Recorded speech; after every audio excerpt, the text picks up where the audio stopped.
Hi, recently we had a discussion about how we're going to synchronize data to the browser UI of Simple IoT. So I'd just like to give a little background on the architecture and the type of problems we're solving and kind of what's come out of this. So IoT systems are inherently distributed.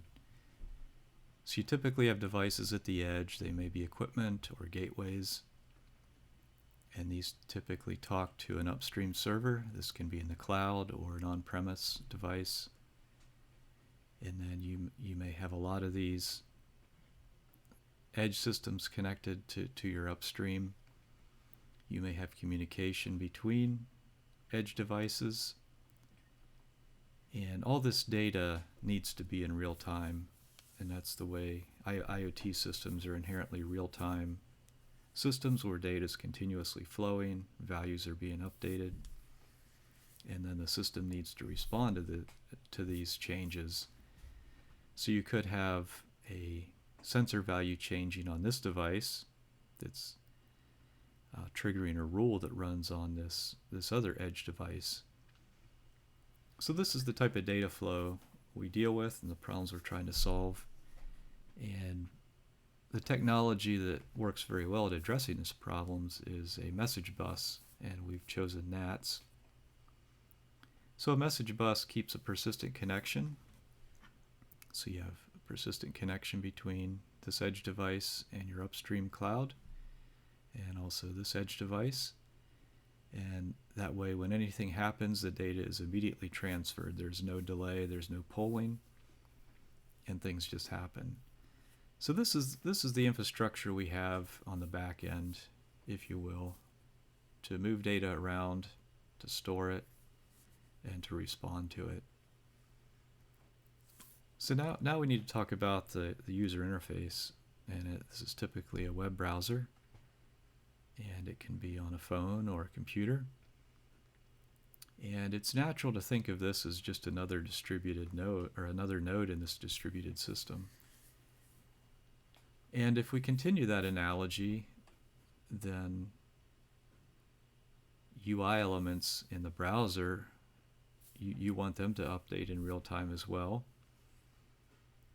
And if things are changing on this edge node, this machine over here, or this gateway, we want those values to be updated in real time on the browser. So the problem is, how do you do this? You may have,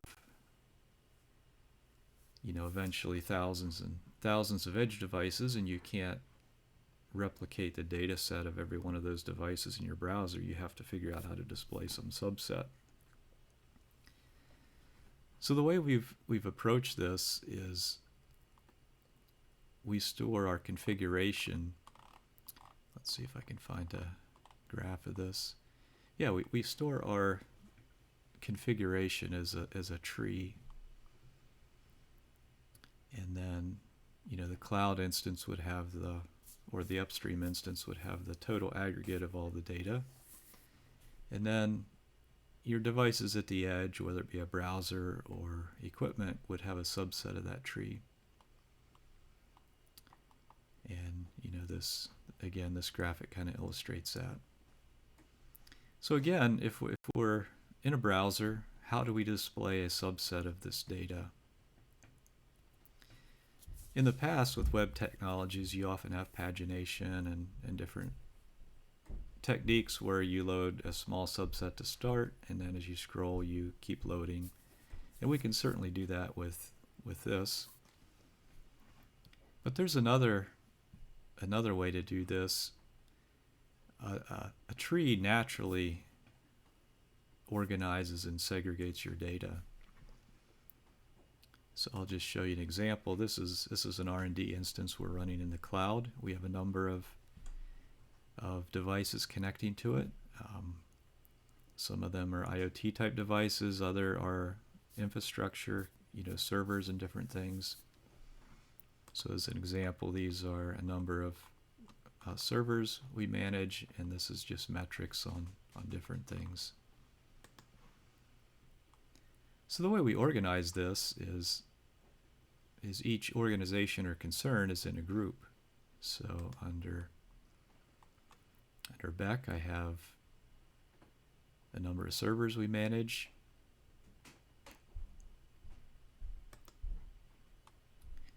Under Breakplace, which is our home, we have some IoT type concerns.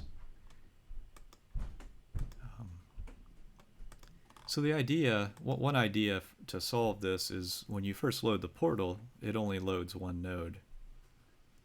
If you expand this node, then it loads all the children of that top level node. So again, we load one node to start, we expand it, we load, another dozen or so.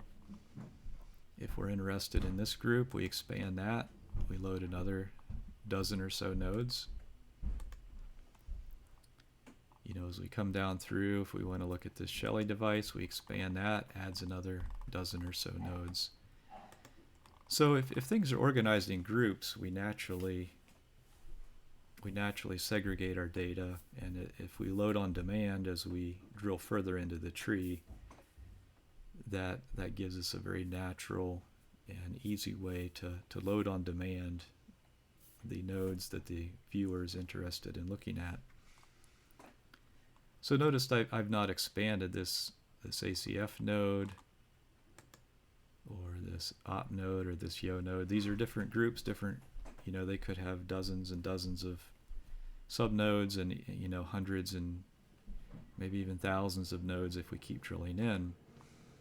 But the point is, if the user is only going to drill into the information he's interested in for that session, and a user is only capable of expanding and looking at so many things, and modern browsers can easily handle displaying hundreds and hundreds of nodes, which is more than a user will typically physically view in any one session.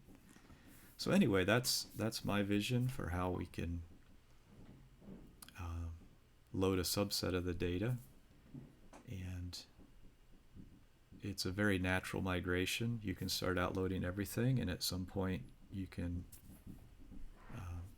change it so that you're only loading a subset, and really nothing needs to change in your application architecture, just a little bit in the front end where you just trigger some loading logic as you expand things. Thank you.